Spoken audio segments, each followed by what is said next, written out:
जीवन की अंधी दौड़ में जितना तेज दौड़ सकते हो दौड़ो। जितने लोगों को पछाड़ सकते हो पछाड़ो।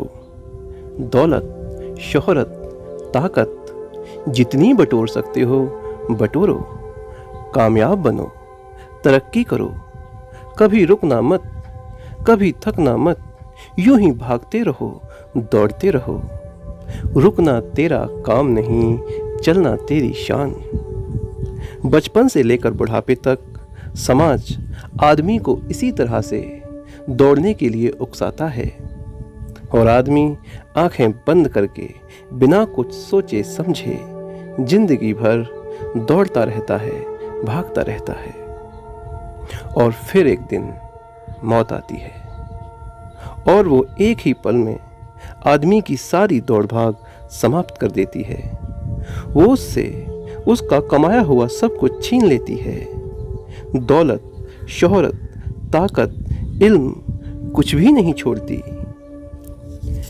एक ही पल में सारा नशा उतार देती है और जब नशा उतरता है तब आदमी को एहसास होता है कि उसने कितनी बड़ी भूल कर दी।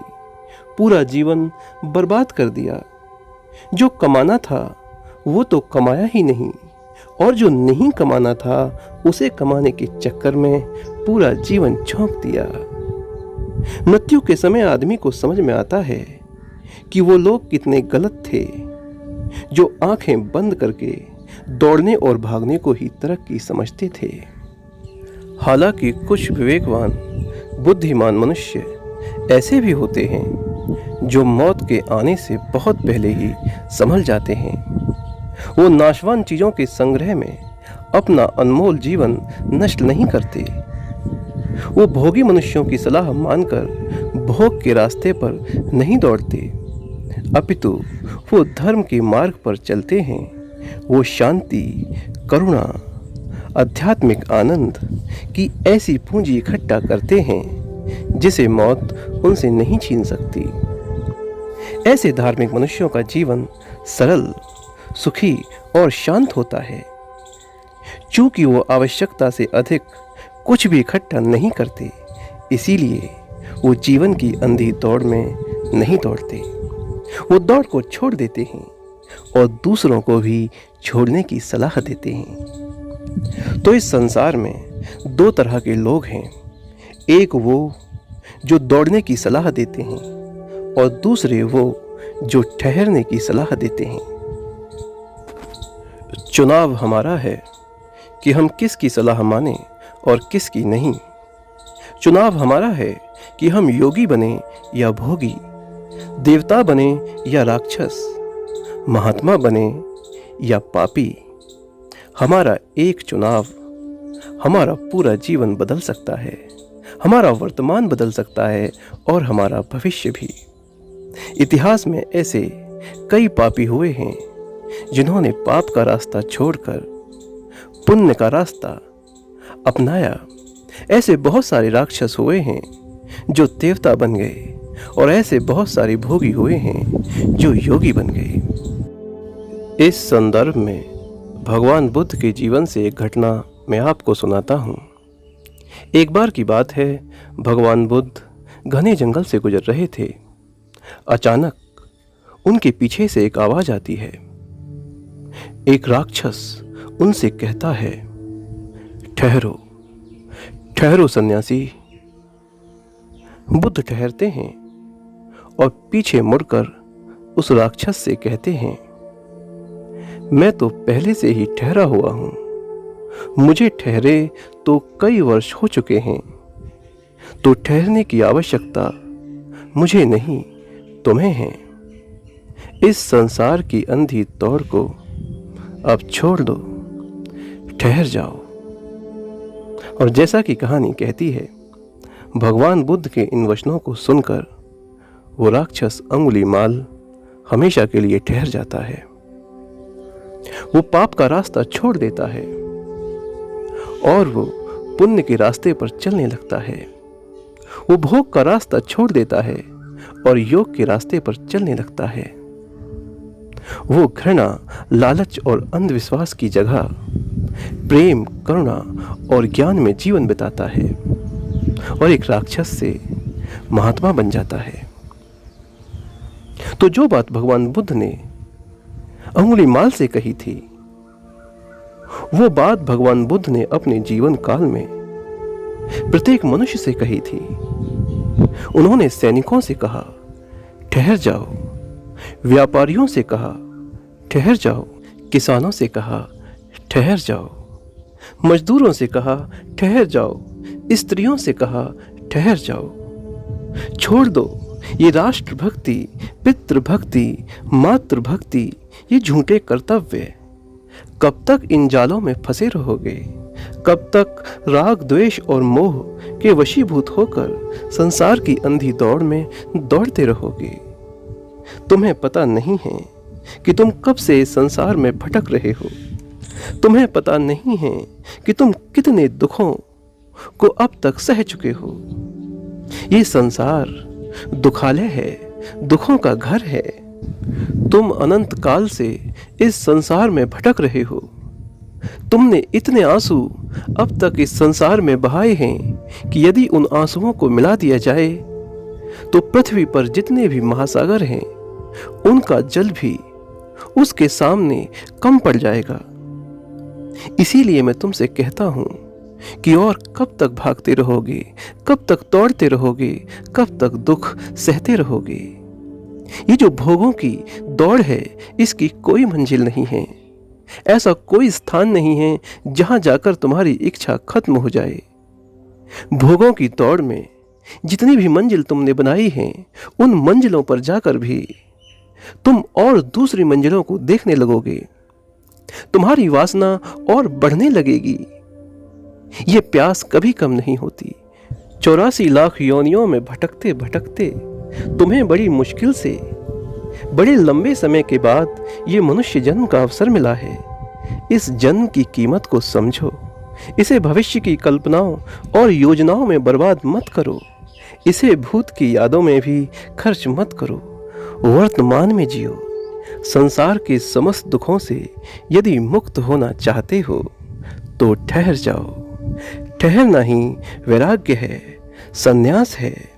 ठहरना ही साक्षी भाव है, विपस्सना है। और ठहरना ही मोक्ष है, निर्वाण है। समस्त मानव जाति के कल्याण के लिए भगवान बुद्ध ने घर घर जाकर लोगों से कहा, ठहर जाओ।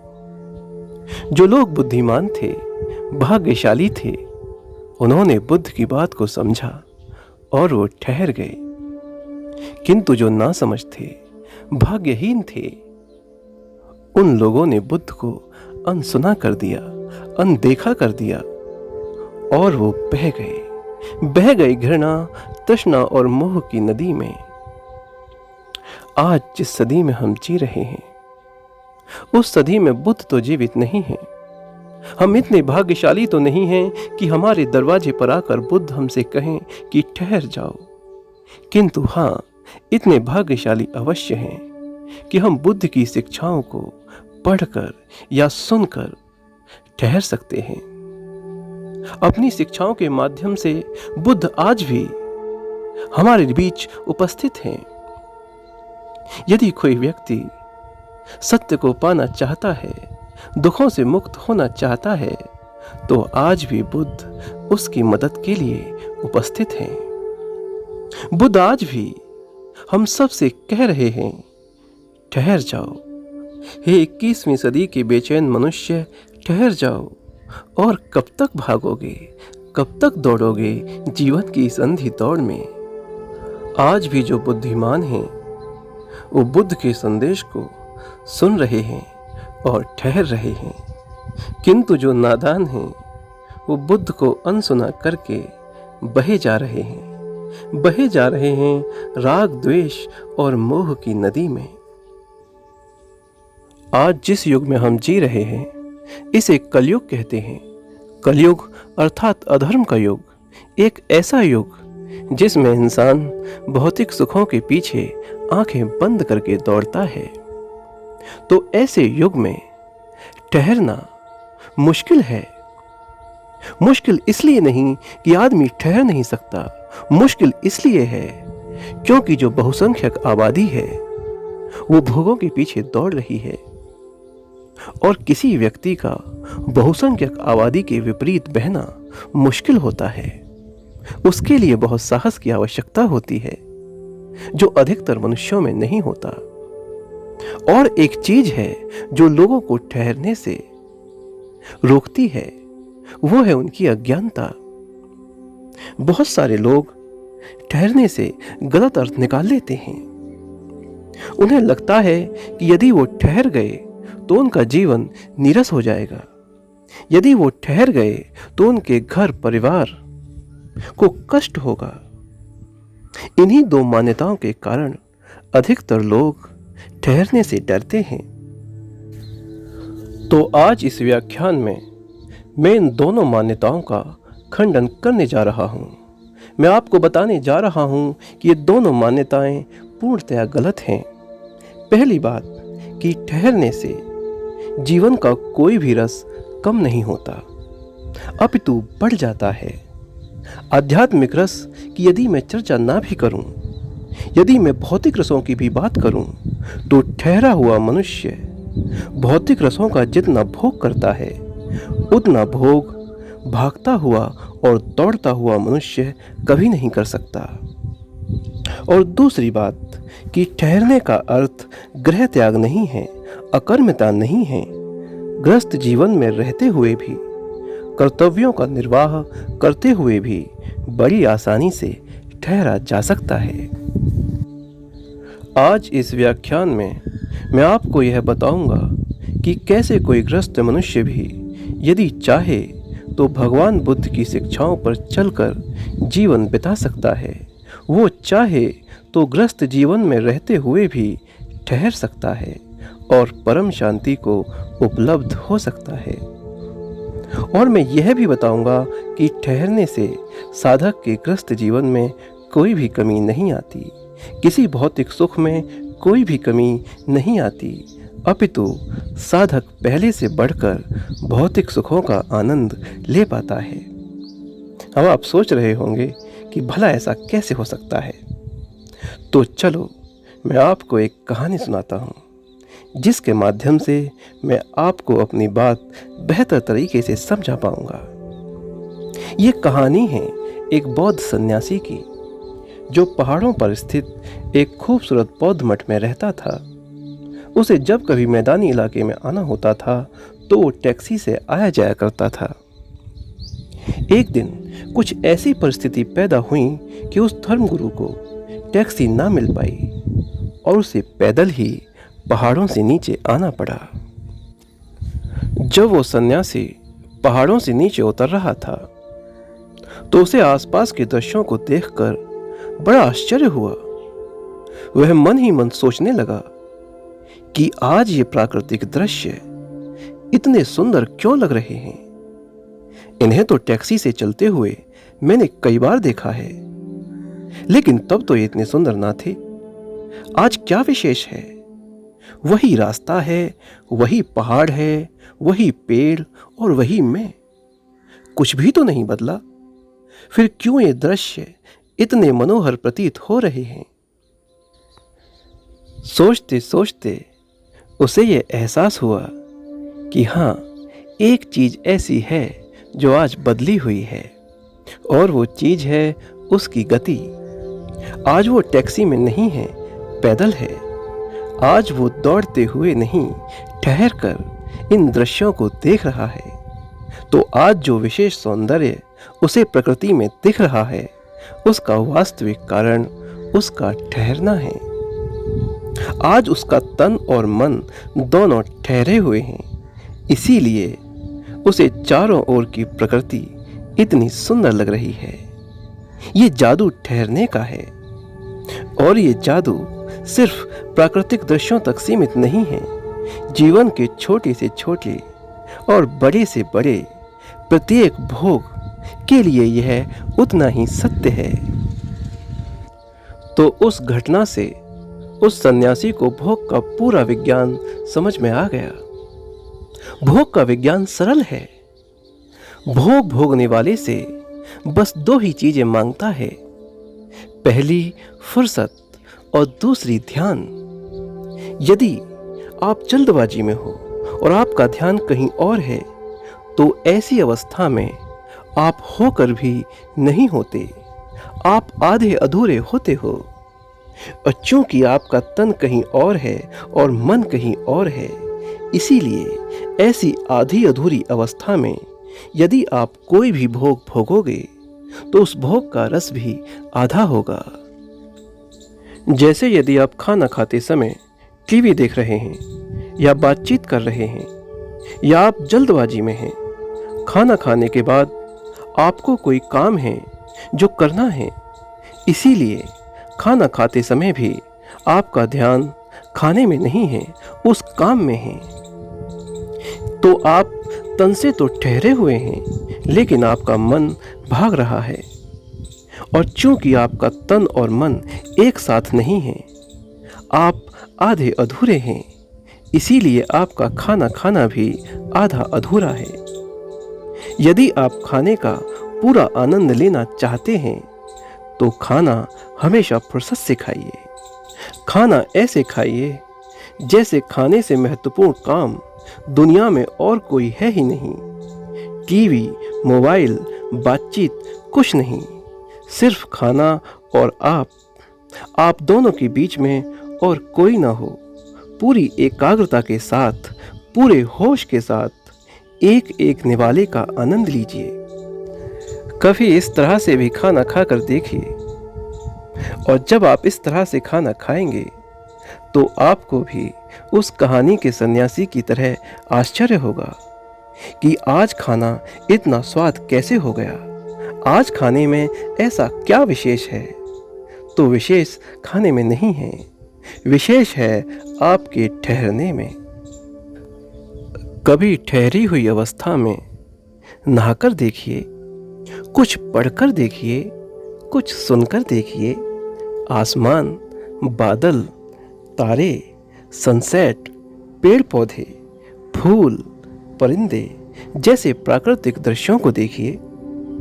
जब आप होश में, ठहरी हुई अवस्था में जीवन जिएंगे, तो आपको जीवन नया लगने लगेगा।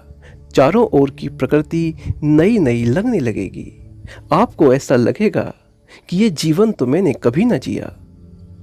जो मैं जीवन पहले जी रहा था, वो जीवन ही नहीं था। भागदौड़ में जीना भी कोई जीना है। जीने का असली आनंद तो ठहरने में है। और आपके ठहरने का फायदा केवल आपको ही नहीं होगा, आपके परिवार के सदस्यों को भी होगा। आपकी पत्नी को होगा, माता पिता को होगा और बच्चों को भी होगा। बच्चों की शैतानियों पर आपको गुस्सा नहीं आएगा, अपितु एक विचित्र सा प्रेम आपके हृदय में उमड़ेगा और आप प्रेम पूर्वक उनकी परवरिश करेंगे। आपके अंदर एक गजब की सहनशीलता होगी, जिसका फायदा आपके पारिवारिक संबंधों में मिलेगा। आपके परिवार का प्रत्येक सदस्य आपके प्रेम पूर्ण व्यवहार से आनंदित होगा। उनका जीवन सुखमय होगा और वो सब आपका सम्मान करेंगे, आपसे प्रेम करेंगे। तो जब भी आप ठहरेंगे, तो आप अपने परिवार को इतना प्रेम दे पाएंगे जो पहले आपने कभी ना दिया हो, और आप अपने परिवार से उतना प्रेम ग्रहण कर पाएंगे जो आपने पहले कभी ना किया हो। ये है जादू ठहरने का। तो ठहरने से जीवन नीरस नहीं होता, अपितु जीवन में रस कई गुना बढ़ जाता है। एक ठहरा हुआ मनुष्य ही सही अर्थों में भोगों को भोगता है और उनका पूरा पूरा आनंद लेता है।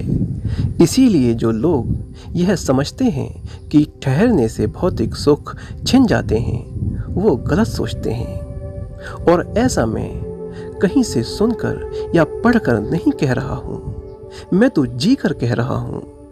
मैंने ठहरने का आनंद लिया है। मैं स्वयं एक ठहरा हुआ गृहस्थ हूँ। आज से लगभग 9 साल पहले मैंने जीवन की अंधी दौड़ से 1 साल निकाला था ईश्वर की खोज के लिए। वो साल आज भी मुझे याद है। वो मेरे जीवन का सबसे कठिन समय था, क्योंकि 9 to 6 की जॉब छोड़ने से और एकांत में रहने से मेरा तन तो ठहर गया था, लेकिन मन फिर भी न ठहरा। मन भविष्य को लेकर भयभीत था, आशंकित था। मन में बहुत सारे प्रश्न थे जिनके दूर दूर तक कोई उत्तर दिखाई नहीं दे रहे थे। किंतु मेरी किस्मत कि मात्र 1 ही साल में मुझे ईश्वर के दर्शन हुए, और उन दर्शनों के बाद मेरा मन भी ठहर गया, क्योंकि मन को ठहरने के लिए एक मजबूत आधार मिल गया। ईश्वर साक्षात्कार के बाद मेरा जीवन इतना खूबसूरत और सरल हो गया कि जितना पहले कभी न था। अब मेरे पास सोचने के लिए कुछ भी नहीं था, पाने के लिए कुछ भी नहीं था, डरने के लिए कुछ नहीं था, और दौड़ने भागने के लिए भी कुछ नहीं था। अरे भाई, ईश्वर मिल गया और क्या चाहिए। अब तो बस ईश्वर का आंख बंद करके अनुसरण करना है। जो ईश्वर दिखाए वो देखना है, जो ईश्वर समझाए वो समझना है। अब शास्त्रों से, गुरुओं से, बाबाओं से और महाराजों से मुझे क्या मतलब। ईश्वर है तो सही। कौन सा ज्ञान है और आध्यात्मिक आनंद है जो ईश्वर मुझे नहीं दे सकता। ईश्वर ही मेरा गुरु है, मार्गदर्शक है और मेरा परम हितैषी है। और ईश्वर सिर्फ अध्यात्म तक सीमित नहीं है। भौतिक जगत की सारी जिम्मेदारियां भी अब ईश्वर की ही हैं। मेरे जीवन यापन की जिम्मेदारी भी मेरी नहीं, ईश्वर की है। मैं अपने सारे कर्तव्य ईश्वर के चरणों में टालता हूं। अब जो भी करेगा ईश्वर करेगा। मैं अपनी मर्जी से कुछ भी नहीं करूंगा। ईश्वर प्रेरणा ही अब मेरे समस्त कर्मों का आधार होगी। जून 2013 के बाद मेरे सभी अच्छे बुरे कर्मों का जिम्मेदार ईश्वर है, क्योंकि ईश्वर साक्षात्कार की घटना के समय जब मैंने जो सिर ईश्वर के कदमों में झुकाया था, वो सिर फिर कभी ना उठाया। वो सिर आज भी उसके कदमों में झुका हुआ है और वो कभी उठ नहीं सकता। कभी नहीं, मतलब कभी नहीं। मैं ईश्वर के सहारे ठहरा हुआ उसका लाडला पुत्र हूं। और देखो मेरे पिता की महिमा। इन 8 सालों में उसने मुझे सब दिया। उसने मुझे आध्यात्मिक सुख दिए, भौतिक सुख दिए, ज्ञान दिए। आध्यात्मिक जगत की बाधाओं से मुक्त किया, भौतिक जगत के दुखों से रक्षा की। उसने मुझे भगवान बुद्ध को समझाया। उसने मुझे परम शांति का अनुभव कराया। उसने ही मुझे बोलने के लिए प्रेरित किया है। उसने ही मुझे लोगों को ध्यान पर बिठाने के लिए प्रेरित किया। उसने ही तो मेरे बिठाए हुए साधकों को आध्यात्मिक अनुभव दिए। ये उसी का जादू है जो मेरी आवाज में बह रहा है। ये उसी की कृपा है जो मुझे सुनते सुनते आपके अंदर शांति के रूप में प्रसारित हो रही है। मैं कुछ भी नहीं हूं। जो कुछ है वो मेरा पिता है, और वो सिर्फ मेरा ही नहीं, आपका भी पिता है। वो आपको भी वो सब देने को तैयार है। बस जरूरत है आपके ठहरने की। ठहर जाओ, अपने हृदयस्थ ईश्वर के सहारे ठहर जाओ। और यदि ईश्वर के सहारे ठहरने में कठिनाई हो तो कोई बात नहीं, बुद्ध के सहारे ठहर जाओ। ले लो एक दिन का सन्यास, बन जाओ एक दिन के लिए सन्यासी। जो भी तुम्हें सरल लगे वो रास्ता चुन लो। भक्ति को चुन लो या सन्यास को चुन लो, एक ही बात है। दोनों में ठहरना है, दोनों में वर्तमान में जीना है, दोनों में घृणा, लालच, मोह और अंधविश्वास को त्यागना है। तो क्या आप अपने जीवन के हजारों दिनों में से मात्र एक दिन ईश्वर के लिए देना चाहेंगे? क्या आप ईश्वर के अनन्य भक्त बनना चाहेंगे, या फिर आप बुद्ध का सन्यासी बनना पसंद करेंगे। सोच लीजिए, एक ही दिन की तो बात है, मात्र एक दिन। क्या आप ऐसा कर सकते हैं? मात्र एक दिन क्या आप ठहरने को तैयार हैं? यदि हाँ, तो फिर एक काम करिए, अपने व्यस्त जीवन में से कोई भी अपनी सुविधा अनुसार एक दिन निकालिए, जिस दिन आपको कोई जरूरी काम ना हो, और उस दिन ये संकल्प करिए कि मैं आज पूरे दिन धर्म में जीऊंगा, होश में जीऊंगा। आज मैं किसी पुरानी घटना को याद नहीं करूंगा और ना ही भविष्य की प्लानिंग करूंगा। आज मैं किसी भी प्रकार की चिंता नहीं करूंगा और ना ही किसी अज्ञात डर से डरूंगा। आज मैं ना तो न्यूज़ देखूंगा, ना फिल्म, ना सीरियल, ना फ़ोन पर किसी से बात करूंगा। सिर्फ धार्मिक पुस्तकें पढ़ूंगा और धार्मिक व्याख्यान सुनूंगा। आज मैं बहुत कम बोलूंगा, जरूरत होगी तभी बोलूंगा और बहुत धीमे धीमे बोलूंगा। जो व्यर्थ वार्तालाप हैं वो मैं नहीं करूंगा। आज मैं किसी से नाराज भी नहीं होऊंगा, सबको क्षमा करूंगा। आज मैं हिंदू, मुसलमान, भारत, पाकिस्तान, चीन जैसी बातों में उलझकर किसी धर्म, जाति या संप्रदाय या देश से घृणा नहीं करूंगा। आज मैं सबसे प्यार करूंगा। एक दिन, सिर्फ एक दिन बिना नफरत के बिताऊंगा। आज पूरे दिन पैसे के बारे में, प्रॉपर्टी के बारे में, कुछ बनने के बारे में मैं नहीं सोचूंगा। आज मैं किसी भी फालतू के प्रश्न में नहीं उलझूंगा, जैसे दुनिया किसने बनाई, क्यों बनाई, कैसे बनाई, वगैरह वगैरह। आज मैं बुद्धि को आराम दूंगा। आज मैं कुछ भी नहीं सोचूंगा। आज तो पूरे दिन मैं होश के साथ जीऊंगा। जीवन की छोटी छोटी खुशियों का भरपूर आनंद लूंगा। आज मैं होश में धीरे धीरे चबा चबा कर खाना खाऊंगा और खाने का पूरा आनंद लूंगा। आज मैं फुर्सत से धीरे धीरे स्लो मोशन में पूरे होश के साथ नहाऊंगा। पानी की एक एक बूंद की ठंडक का पूरा पूरा आनंद लूंगा। आज मैं सनसेट को पूरे होश के साथ, बिना फ्यूचर और पास्ट की बातें सोचे, वर्तमान में रहते हुए देखूंगा। मैं फूलों को, पक्षियों को, पेड़ों को बड़ी फुर्सत से, प्रेम से निहारूंगा। मैं प्राकृतिक दृश्यों का पूरा पूरा आनंद लूंगा। मैं सुबह सुबह आनापानसती का अभ्यास करूंगा और पूरे दिन सांसों के प्रति होश कायम रखूंगा, या सांसों को ईश्वर मानकर उनका पूरे दिन अनुभव करूंगा। मैं सिर में उठने वाली वेदनाओं के प्रति भी होश में रहूंगा और दिन में जब कभी मैं बोर होऊंगा तो आंखें बंद करके धार्मिक व्याख्यान सुनूंगा और साउंड मेडिटेशन करूंगा। बहरहाल मैं पूरे दिन होश में जीऊंगा या भक्ति में जीऊंगा। जब आप इस तरह से संकल्प करेंगे और एक दिन होश में बिताएंगे तो यह बिल्कुल संभव है कि आपको आध्यात्मिक अनुभव हों और परम शांति की कुछ झलकें मिलें।